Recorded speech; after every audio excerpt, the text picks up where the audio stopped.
Hey Scrappers, it's Vanessa here with another Scrapbook Process video. And today I am still working with my March 6x6 inspired stash kit. And the first thing that I'm doing here is I took a look at everything that I pulled from my stash kit for this. And before I turned the camera on, I just drew this sort of curved line on this piece of green paper, and I cut it out there, as you just saw. And that is going to be the bottom portion of my layout.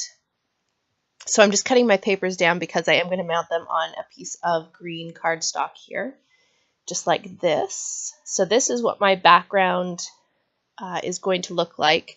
I had this idea in my head, and so I knew pretty quickly how I was going to want to make this layout look. So this video isn't too long because I don't have to play around a whole lot because I kind of knew how I wanted it to lay out. So I have the background there, and I have that journaling card to the left that is going to hold my journaling. I will have a cluster there at the top left, and then my photo is going to go right there in sort of the downward curve of that piece of paper that I cut. And it's going to have several layers behind the picture. So the first thing I'm going to do, though, is this piece of pattern paper is kind of just it's got like a wavy green line in it.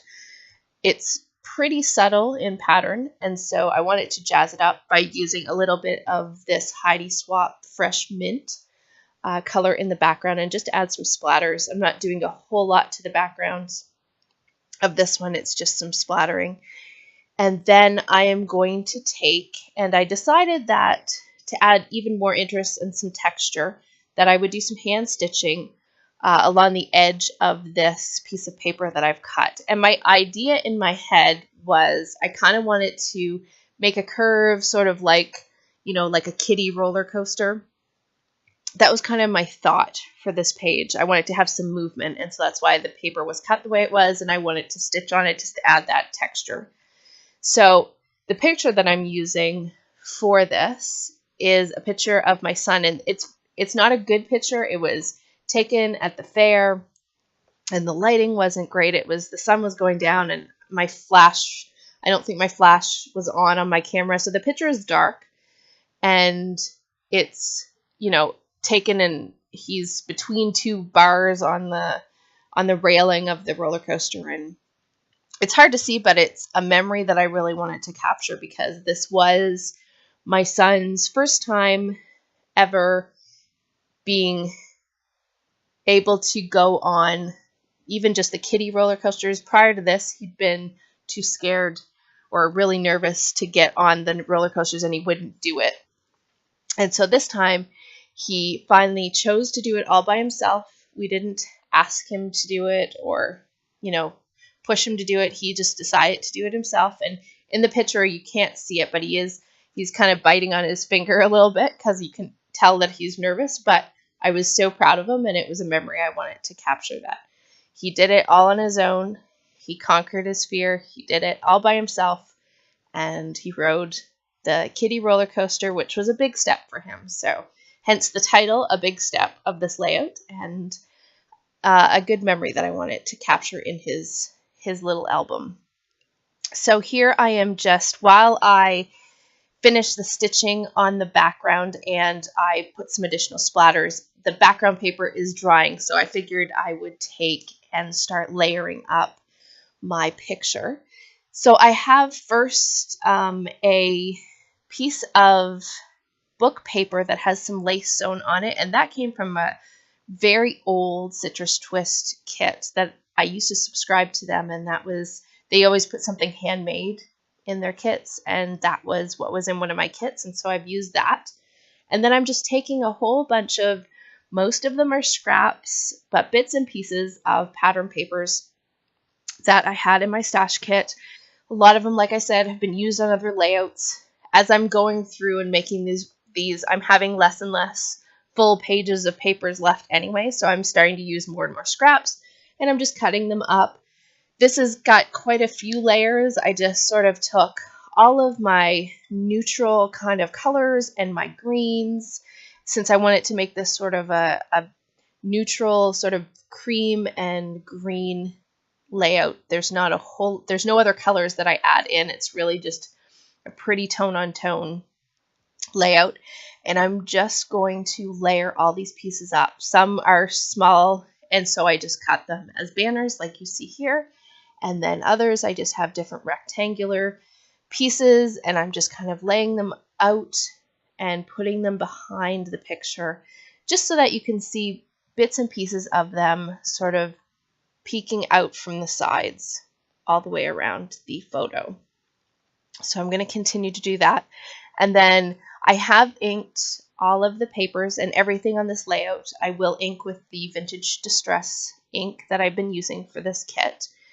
And the last thing that I do add to my sort of mats of my photo, which is pretty multi-layered at this point, is I have a piece of book paper there, and that again was from another Citrus Twist kit that they used to send as well, like different book papers. And so that one is from one of the kits, and I really like the added text. I like the texture of this paper. It just adds a little interest to my photo mat.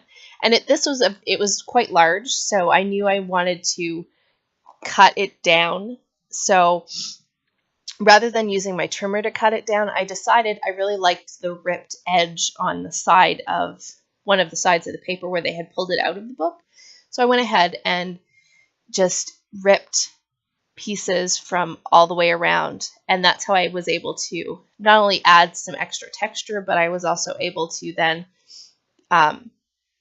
make the page the size that I wanted to for the mat without actually having to cut it. And I really like how that looks. Distressed up the edges, and I will get that all stuck down. So there's not a whole lot. I don't do a ton of embellishing on this page either.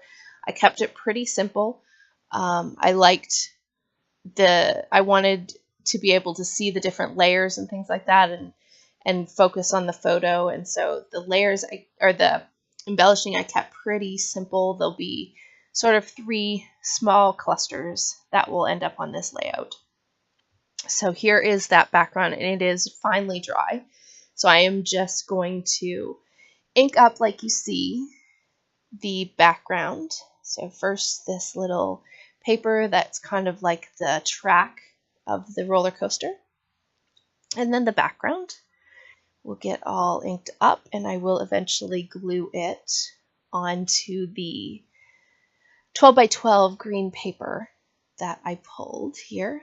Although I think I do lay everything out first just to make sure that with the matting actually finished on the photo that it was going to work. And that's when I realized that I don't have enough mist sprinkled on the background, because once I lay everything down, it's getting covered up, or a lot of it's getting covered up. So I do go ahead and add that. And I actually think you'll see in a few minutes that once it dries, I think add some gold Heidi Swap color shine to this as well. So I think that poor background gets multiple stages of mist added to it. But again, while that's drying, I did take my journaling card, and I don't do my journaling on camera, but I do add to the top of this one just some little tiny letter stickers, and it just says "So proud." And then I'm going to write, sort of the story of my son and how proud I was that, he overcame being scared and he got on the roller coaster, and that it was a really big step and that we were proud of him. So here is where, yes, the layout comes back. The original splatters are all dry, and I know I like the sweet mint color, and they're good, and I have enough of them, but I want to add some sparkle because I am adding gold to this layout. So I wanted to add some of that gold color to the background as well, just to kind of bring out the additional gold that I'm going to use in the title. And because I'm not doing a ton of embellishing on this layout as well, adding that gold just gives it a little bit of extra sparkle and sort of extra texture to the layout. So again, that will go to the side and dry. And that is where I stepped away for a second and then turned the camera back on once it was completely dry, and I'm going to go ahead and build up the background here. So I'm using my double-sided tape.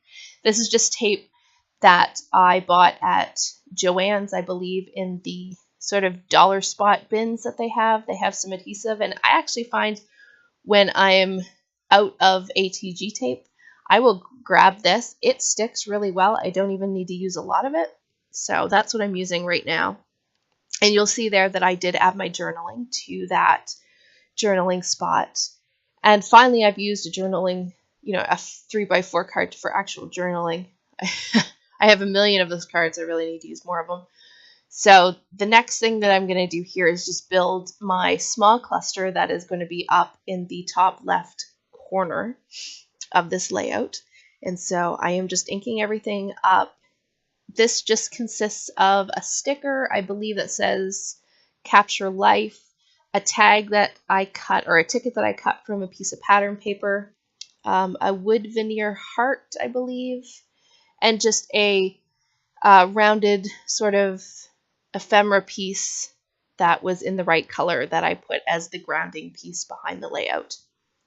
Up to the right left of the photo, I am layering a doily. It's just like a vellum doily. I think it's from My Mind's Eye ephemera pack. It's one of their old collections.